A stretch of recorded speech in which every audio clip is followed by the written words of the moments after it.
కార్తీక పురాణం 30వ అధ్యాయం కార్తీక వ్రత మహిమ ఫలశ్రుతి. నైమిషారణ్య ఆశ్రమంలో శౌనకాది మహామునులకందరకు సూత మహాముని తెలియజేసిన విష్ణు మహిమను, విష్ణు భక్తుల చరిత్రములను విని ఆనందించి వేయి నొల్ల కొనియాడరి. శౌనకాది మునులకు ఇంకనూ సంశయములు తీరనందున సూతిని గాంచి, ఓ మునితిలకమా, కలియుగమందు ప్రజలు అరిషడ్వర్గములకు దాసులై అత్యాచార పరులై జీవించుచు సంసార సాగములను తరింపలేకున్నారు. అటువంటి వారు సులభంగా ఆచరించు తరుణోపాయం ఏదైనా కలదా? ధర్మములన్నింటిలోనూ మోక్ష సాధనకు ఉపకరించు ఉత్తమ ధర్మమేది? దేవతలందరిలోనూ ముక్తి నొసంగు ఉత్తమమైన దేవుడు మానవుని ఆవరించుచున్న అజ్ఞానమును రూపుమాపి పుణ్యఫలమించు కార్యమేది? ప్రతిక్షణము మృత్యు వెంబడించుచున్న మానవులకు సులభంగా మోక్షం పొందగల ఉపాయమేమి? హరినామస్మరణ సర్వదా చేయుచున్న మేము ఈ సంశయములతోనున్నాం కావున దీన్ని వివరించి తెలియజేయమని కోరేరి. అంత సూతుడు ఆ ప్రశ్నలు ఆలకించి, ఓ మునులారా, మీకు కలిగిన సంశయములు తెలుసుకునవలసినవి. కలియుగమందల మానవులు మందబుద్ధులు. క్షణిక సుఖములతో నిండిన సంసార సాగమును దాటులకు మీరడిగిన ప్రశ్నలు మోక్ష సాధనము కాగలవు. కార్తీక వ్రతము శ్రీమన్నారాయణకు ప్రీతికరమైన వ్రతము. ఇది అన్ని వ్రతముల కంటే ఘనమైనదని శ్రీహరి వర్ణించి ఉన్నాడు.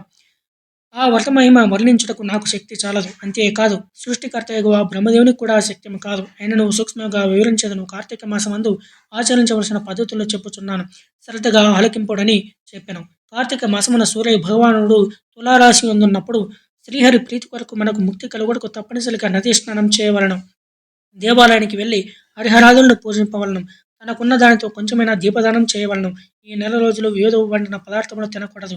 రాత్రులు విష్ణు ఆలయమున గాని శివాలయమున గాని అవినీతితో దీపారాధన చేయవలను. ప్రతి దినము సాయంకాలము పురాణ పఠనం చేయవలను. ఈ విధముగా చేసిన సకల పాపముల నుండి విముక్తులై సర్వ సౌఖ్యములు అనుభవించరు. సూర్యుడు తులారాశి యందున్న నెల రోజులు ఈ విధముగా ఆచరించువారు జీవన్ముక్తులగుదురు.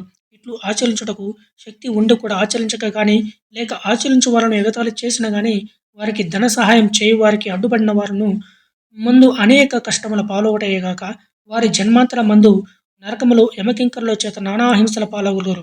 అంతేకాక అట్టివారు 100 జన్మల వరకు చండాలాది హీన జన్మలు ఎత్తుదురు. కార్తీక మాసములో కావేరి నదిలో గాని, గంగా నదిలో గాని, అఖండ గౌతమి నదిలో గాని స్నానమాచరించి ముందు చెప్పిన విధముగా నిష్ఠతో ఆచరించినను యమందు సర్వసుఖములు అనుభవించుటే కాక జన్మాంతరమున వైకుంఠ వాసులగుదురు. సంవత్సరములు వచ్చు అన్ని మాసముల కన్నా కార్తీక మాసం ఉత్తమోత్తమైనది, అధిక ఫలదాయకమైనది, హరిహరాదులకు ప్రీతికరమైనది కనుక కార్తీక మాస వ్రతం వలన జన్మ జన్మల నుండి వారులకున్న సకల పాపములు హరించి మరు జన్మ లేక వైకుంఠమందగలరు. పుణ్యాత్ములకు మాత్రమే ఈ వ్రతం ఆచరించవలననేది వారికి పుట్టే దుష్టులకు, దుర్మార్గులకు, పాపాత్ములకు కార్తీక వ్రతమన్న అసహ్యం కలుగును. కావున ప్రతి మానవుడు ఈ పరమ సత్యమును గ్రహించి ఇటువంటి పుణ్యమును చేతులారా విడువక ఆచరించవలను.